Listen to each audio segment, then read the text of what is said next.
ஹெல்த்தியான ஒரு evening snacks recipe எப்படி செய்கிறதுன்னு பார்க்கலாங்க. டேஸ்ட் வந்து அல்டிமேட்டாக இருக்கும். நம்ம ஒரு வாரம் வரைக்கும் கூட ஸ்டோர் பண்ணி வச்சு சாப்பிட்லாங்க.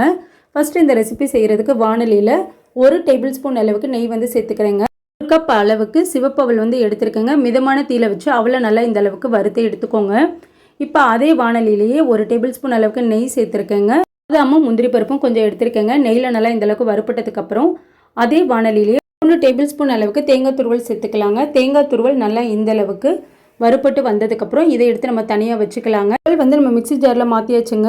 2 ஏலக்காய் சேர்த்துருக்கேன். இனிப்புக்கு வந்து 3/4 கப் அளவுக்கு நாட்டு சக்கரை சேர்த்துருக்கேன். அவல் நாட்டு சக்கரை எல்லாம் நல்லா பொடி பண்ணி ஒரு பவுலில் சேர்த்துக்கலாங்க. வறுத்த முந்திரி பாதாம் சேர்த்துக்கலாங்க. வறுத்த தேங்காய் துருவல் சேர்த்துக்கலாம். 6 டேபிள் ஸ்பூன் அளவுக்கு நெய் வந்து ஹீட் பண்ணிவிட்டு அதையும் வந்து கொஞ்சம் கொஞ்சமாக சேர்த்துக்கிறேங்க. இந்த சிவப்பு அவல் லட்டு வந்து ரொம்ப டேஸ்ட்டாக இருக்குங்க. நல்ல மணமாகவும் இருக்கும். நம்ம எல்லாமே நெய்யில் வறுத்து சேர்த்துருக்கிறதுனால ஒரு வாரம் கூட ஸ்டோர் பண்ணி வச்சு சாப்பிட்லாங்க.